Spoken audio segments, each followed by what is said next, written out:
అందరికీ నమస్కారం. అద్దంకిలో శ్యామల అదరగొట్టింది. వైసీపీ ఆధ్వర్యంలో అద్దంకి నియోజకవర్గంలో మరి అక్కడ ఉన్నటువంటి ఇన్ఛార్జి డాక్టర్ చింతలపూడి అశోక్ కుమార్ గారు వివిధ కారణాల వల్ల కూడా ఆయన అందుబాటులో లేకపోవడంతో అద్దంకిలో జరిగినటువంటి నిన్న ప్రజా ఉద్యమంలో ఆమె ఫైర్ అయ్యారు. అద్దంకిలో నాకు ఇక్కడ పద్ధతులు చూసిన తర్వాత ఒక మాట చెప్పాలనిపిస్తుంది. ఎదిరించేవాడు లేకపోతే బెదిరించేవాడిదే రాజ్యం అయిపోతుందట.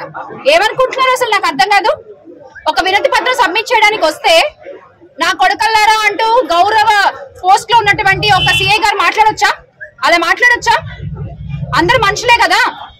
ఈ రోజున మీరు అధికారంలో ఉన్నారు కాబట్టి, ఈ రోజున మీకు నడుస్తోంది కాబట్టి మీరు ఇష్టం వచ్చినట్టు పదజాలంతో అందరినీ ఉద్దేశిస్తూ మాట్లాడితే మాత్రం చూస్తూ ఊరుకునే వాళ్ళు ఎవరు లేరు ఇక్కడ అనే విషయం అందరూ గుర్తుపెట్టుకోవాలి.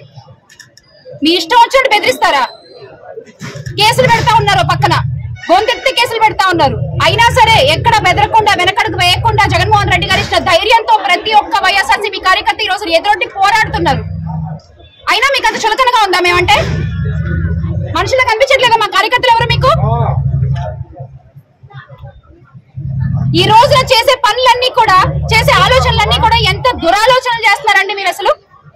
గవర్నమెంట్ మెడికల్ కాలేజీలు ఎంతో మంది పేద విద్యార్థులు ఎంబీబీఎస్ కళలను తొంగలు దొక్కేశారు. ఈ రోజు మీరు రాష్ట్ర ఆస్తిని గండి కొట్టే ప్రయత్నం చేస్తున్నారు. మీరు మీ వాళ్ళకి అప్పచెప్పుకుంటూ ప్రైవేటీకరణ చేసుకుంటూ ఈ 2 ఏళ్లలో 2500 మెడికల్ సీట్లు కోల్పోయాం మనం ఆంధ్ర రాష్ట్రం. తెలుసా మీకు? కనీసం అది గుర్తు రావట్లేదా మీకు ఎవరికి? మెడికల్ సీట్లు అలాట్ కాక, మెడికల్ కాలేజ్ అలాట్ కాక పక్క రాష్ట్రాలు అయ్యా బాబు అంటూ అడుక్కుంటుంటే అందరినీ, వచ్చిన మెడికల్ కాలేజీని మాకు వద్దు అంటూ మనం వెనక్కి ఇచ్చేస్తున్నాం. వచ్చిన మెడికల్ సీట్లని మాకు వద్దు అంటూ వెనక్కి ఇచ్చేస్తున్నాం. మీకు అమరావతి నిర్మించుకోవడానికి మాత్రం ప్రజాధనం కోట్లు కోట్లు కావాలి. ఒక 5,000 కోట్లు మెడికల్ కాలేజీలకు కేటాయించలేరా ప్రభుత్వం? సూటిగా ప్రశ్నిస్తున్నాం ఇక్కడ నుంచి. అక్కడ ఉన్నటువంటి వైసీపీ నాయకులు కార్యకర్తలతోటి ఆమె భారీ ర్యాలీ నిర్వహించి అక్కడ వెళ్లే క్రమంలో కూడా సిఐ తోటి మరి అసభ్యంగా సిఐ మాట్లాడేలారని ఆమె ఆరోపణలు చేయడం జరిగింది. మెడికల్ కాలేజీలను ప్రైవేటీకరణ గనక చేస్తే దానివల్ల నిరుపేదలకు మరి మెడికల్ విద్య కూడా అందరి ద్రాక్షలాగా ఉంటదని ఆమె ఆరోపించడం జరిగింది. అదేవిధంగా అక్కడ లోకల్ గా ఉన్నటువంటి మంత్రి పైన, అదేవిధంగా కూటమి ప్రభుత్వంపై సంచలన ఆరోపణలు చేయడం జరిగింది. పోలీసులు తమను అసభ్య పదజాలంతో కూడా దూషించారని శ్యామల సంచలనమైనటువంటి ఆరోపణలు చేయడం జరిగింది.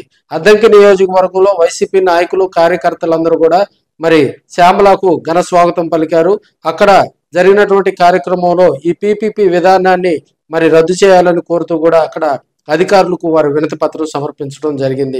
రాబోయే రోజుల్లో జగన్మోహన్ రెడ్డి గారు పాదయాత్రతో మరో అడుగు ముందుకు వేస్తారని, ప్రజలందరూ కూడా వచ్చేది వైసీపీ ప్రభుత్వమేనని ఆమె భరోసా ఇచ్చారు. అదేవిధంగా ప్రజలందరూ భయపడాల్సిన పని లేదని, కూటమి పెట్టేటువంటి కేసులకు ఎవరు భయపడొద్దని ఆమె ఘాటుగా కూడా కూటమి ప్రభుత్వమే అక్కడ ఉన్నటువంటి లోకల్ గా ఉన్నటువంటి తెలుగుదేశం పార్టీ లీడర్లపై కూడా ఆమె ఘాటైన విమర్శలు చేయడం జరిగింది. అద్దంకి నియోజకవర్గంలో మరి వైసీపీ ఆధ్వర్యంలో చేపట్టినటువంటి ఈ ప్రజా ఉద్యమం ర్యాలీకి విశేష స్పందన వచ్చిందని కూడా మరి అక్కడ ఉన్నటువంటి రాజకీయ విశ్లేషకులు చెప్తా ఉన్నారు.